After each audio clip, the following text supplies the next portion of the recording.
Faye Whitfield had spent 30 years building a silence around one wound. Now she stood in the doorway of the shop she'd once called beneath her son, waiting for the courage to say the things she'd never said to anyone. Denise looked up from her sewing machine and didn't move to greet her. This is the story of what happens when the woman who tried to shrink you finally has nowhere left to hide. She testified against her own son without meaning to, and it cost him everything. Now, months later, Faye Whitfield shows up at the shop she once called an embarrassment, asking for something she's never asked anyone for in her life: forgiveness. But some doors don't open just because you knock politely. Before we dive deeper, let us know in the comments where you're watching from. We'd love to hear from you. And don't forget to hit that subscribe button so you never miss any of our upcoming videos. 6 months had passed since the verdict. Denise's shop had settled into a new rhythm, steadier now, a little louder with regulars who'd once drifted away and had since found their way back. She'd hired a part-time seamstress, a young woman named Priya, to help with the overflow of wedding alterations that came with spring. Warren still delivered fabric on Tuesdays, though the visits had grown longer, and neither of them pretended otherwise anymore.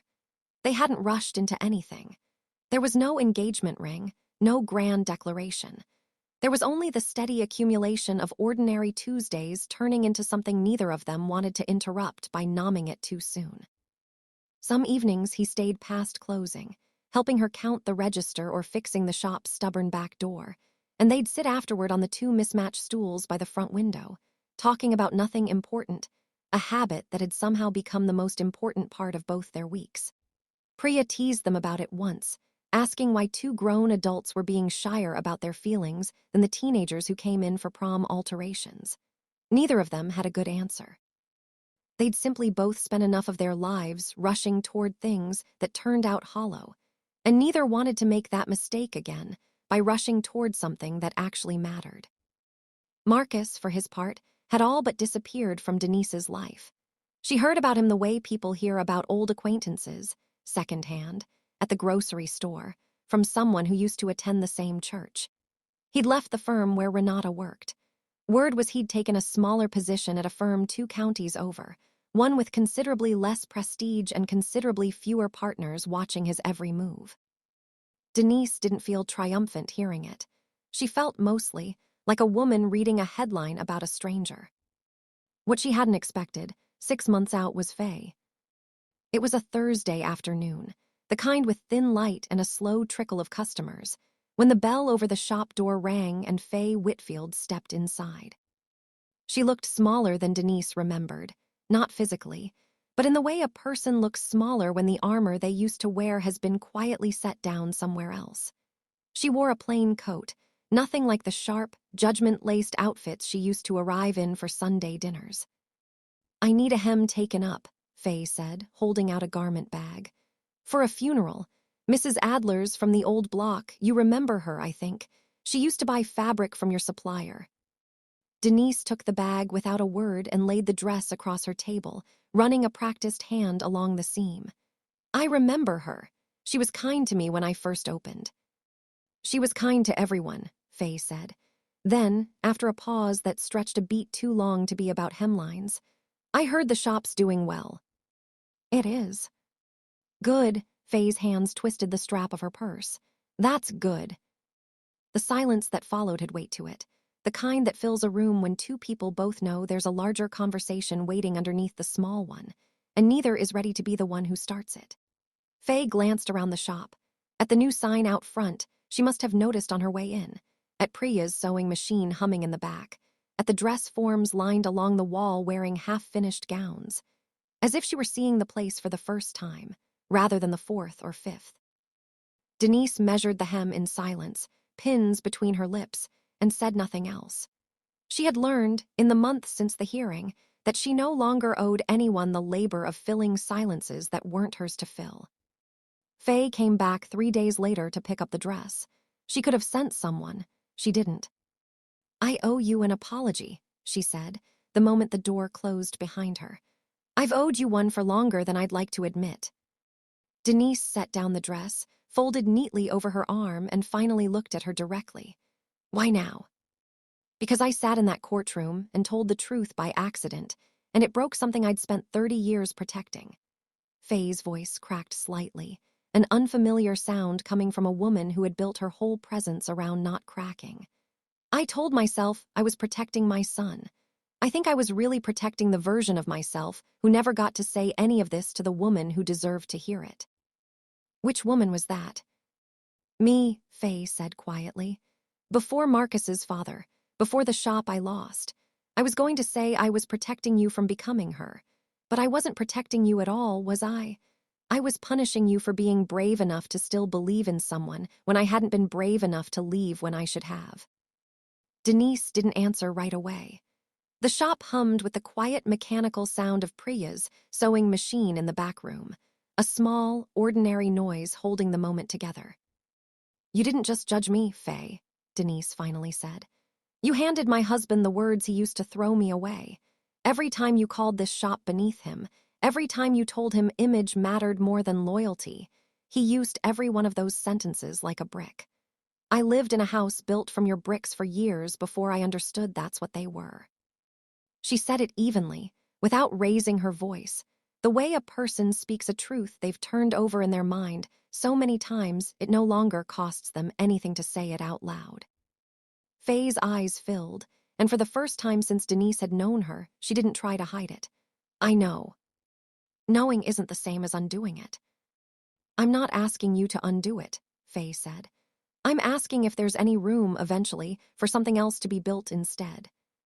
The two women sat down together for the first time in the small back room of the shop, surrounded by bolts of fabric and half-finished garments on dress forms, and Faye told the rest of the story she'd only sketched the edges of in court.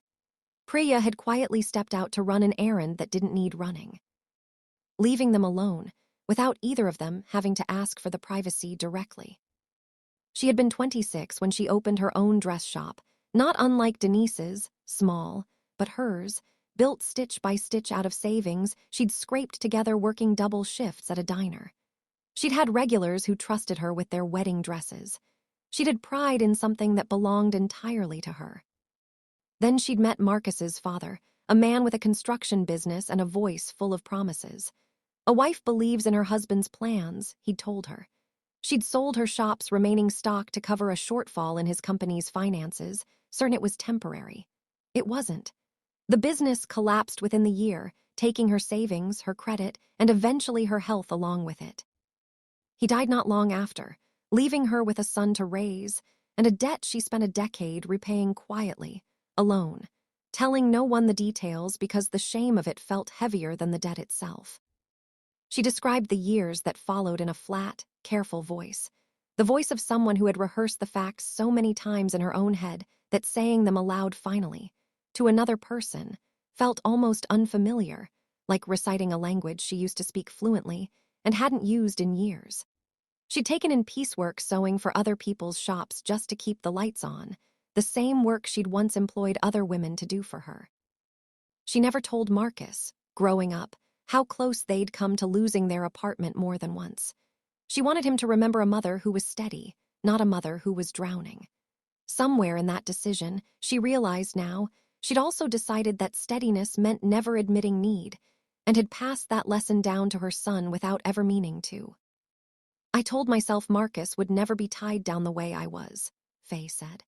I didn't realize I was teaching him to see any woman who sacrificed for him as a liability instead of a partner.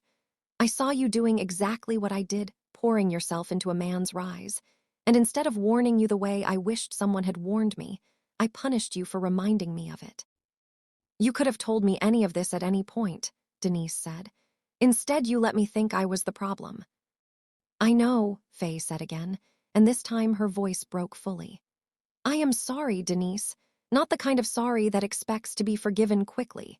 Just the kind that needed saying out loud, finally, to the person who paid for a debt that was never actually yours. 2 weeks later, the local business association held its spring fundraiser, a modest affair held in the community hall, with a small runway show featuring pieces from local shops. Denise had reluctantly agreed to feature 3 of her designs, mostly at Priya's insistence. Faye attended. Denise hadn't invited her, but hadn't told her not to come either. A small, deliberate ambiguity that felt, to both of them, like progress. She'd seen the flyer for the fundraiser taped to the shop window a week earlier and had simply written the date down without saying anything about it. The way a person tests whether a door left slightly open is an invitation or an accident. When Denise's pieces came down the runway, a tailored coat, a reworked wedding gown, a simple but sharply cut blazer, the room applauded warmly. Faye clapped louder than anyone near her, unashamed, in front of several of the same women who had once heard her dismiss Denise's work as beneath her son. One of those women, an old friend from Faye's church circle, leaned over and whispered something Faye didn't quite catch, and for a moment Faye simply said, "That's my son's ex-wife's shop." She built every piece up there herself. She said it plainly, without flinching, as though testing out loud how the sentence felt without the old shame attached to it. Afterward, at the small reception, Faye did something Denise hadn't expected. She introduced her, unprompted, to two women from her old church circle. "This is Denise Whitfield," Faye said, her voice steady. "She built that shop herself from nothing, and everything you just saw on that runway came out of her own two hands. I should have said that a long time ago." It wasn't a courtroom reversal. It wasn't dramatic. But for Denise, standing in a community hall holding a paper cup of punch, it landed harder than any verdict had. Later that evening, after the hall had emptied and the folding chairs were stacked against the wall, Warren walked Denise to her car, the same way he had 100 ordinary evenings before. The parking lot was mostly empty by then, just the two of them and the hum of a streetlight flickering on above the row of cars. "Faye surprised you tonight," he said. "She did." Denise leaned against the car door, tired in the good way, the way a person is tired after carrying something heavy for a long distance and finally setting it down. "I don't think I'll ever fully trust her the way things used to be, but I don't need to hate her anymore either. That's its own kind of relief." Warren was quiet for a moment, turning his keys over in his hand, the way he did when he was working up to saying something he'd clearly been holding onto for a while. "I've been patient a long time, Denise, not because I was keeping score, because I meant what I said the day your freezer broke down and you told me you didn't want me waiting around. I wasn't waiting for anything to end. I was hoping you'd find your way back to yourself, whenever that happened to be." "I have," she said. "I know," he said. "That's why I'm asking now instead of waiting any longer." He didn't get down on one knee in a parking lot. That wasn't either of their style. He simply took her hand and asked, plainly, whether she'd consider building something new with him, not replacing what she'd lost, but adding to what she'd rebuilt. Denise didn't answer with hesitation this time. She answered the way she'd learned to answer everything since the verdict, honestly and on her own terms. "Yes," she said, slowly, but yes. Faye Whitfield spent 30 years protecting a wound by passing it on to someone else. It took losing her son's marriage to finally set it down, and it took a woman with far more grace than she deserved to let her. If you want to see how Marcus responds when he learns his mother has made peace with the woman he once tried to erase, let us know in the comments. That story might be coming next. Hit subscribe, turn on your notifications, and we'll see you in the next one.